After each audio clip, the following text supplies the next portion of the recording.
All right, so we are on our first page of our notes titled Creation. So this first unit is called The Entire Story of the Bible in 16 Verses. And the reason we're going to take a couple of days to go through this material is that think of it as getting into a plane. You're going up to 35,000 feet, and from up there, you get a really good view of the landscape. And then you're better able to explore the smaller portions of the land. So before we get into the book of Genesis, and Exodus, Leviticus, and so on, we want to understand the whole story of the Bible. And I'm emphasizing the singular nature. There are not Bible stories. There is a Bible story. One story about Jesus, who he is and what he's done that we want to know. And these 16 verses are going to guide us along and help us understand the Bible that we say we believe. So the first verse is Genesis 1:31, and I know everybody's name, I'm pretty sure. So AJ, did I get that right? Nice. He's going to read Genesis 1:31 nice and loud for us, AJ. For the notes packet on the Bible. It says creation. Thank you, Owen. Okay. And God saw everything that he had made, and behold, it was good. It was very good. And there was evening, and there was morning, the sixth day. All right, so as we look at that page, before I start officially going into the material, you'll notice there are many words there. You'll also notice there are blanks there. How are you, a young scholar, to know what word goes in that blank? It's a very complicated formula. I'm literally going to say the words, here's your blank. And then the next word is the blank. Right? I think you guys can do this. Now, a couple of mechanical issues let's talk about. One, it is inevitable that at some point, maybe every day, definitely once a week, you're going to kind of, drift off. Mr. Wood's up there yammering on about Jesus, and you're just going to kind of be thinking about something else. And you're going to look down and realize you've missed like 3 or 4 blanks. Okay? What I don't want to happen is for you to turn to your neighbor and say, hey, what's the blank? I missed a blank. Because your neighbor, being the kind person that they are, is going to tell you what the blanks were. But now neither one of you is listening to me.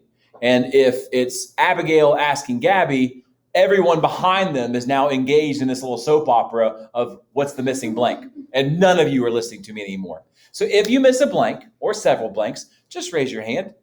And I may call on you right there. I may wait a couple of minutes and say, hey, Owen, did you miss a blank or do you need something? And then Owen can say, yeah, I missed 131 and 132. And then I'm going to tell him, it's not a trap. I'm not trying to see who's not paying attention. Just raise your hand. Now, if Owen's asking me 5 times a day, 5 days a week, what the blanks were, Owen and I will have a separate conversation, but I'm sure that won't happen. So if you miss a blank, or let me rephrase, when you miss a blank, just raise your hand, okay? Second thing. We're going to spell some words that are particularly difficult, but spelling doesn't count, so don't freak out if you're like, I don't know how to spell ruler. I mean, if you really want to know, you can raise your hand and ask me, but you don't have to.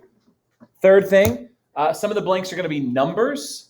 If I say, here's your blank, 1, you can write the number 1 or you can spell 1. It doesn't matter. Do whatever you want to do in that regard. Another thing, I don't know what thing I'm on. Another thing, if you want to draw as we go, like if I'm talking about the garden and you're like, what really helps me pay attention is if I can draw something and you want to draw a tree or you want to draw a river, that's fine. I don't want you to be drawing the Avengers. I don't know how that would fit in, but you can do whatever you got to do to stay tracking with me. Final thing, this is one of those times I said you may talk. So if I say something, you're like, I don't get that. How does that work? Or what does that mean? Please raise your hand. Or if you're like, I don't agree with that, also raise your hand.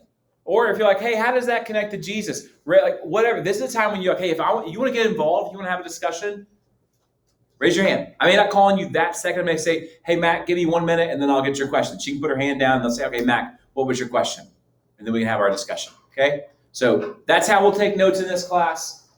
You will get the hang of it. It's not overly difficult. But one thing that we'll do, yes, ma'am. So you'll just tell us as we go? I will literally tell you the blank. I'm going to be reading through this. I have more words on my page than you do, but I'll be moving in order down that page, and I will be saying, here's your blank, here's your blank. So for example, here's your first one.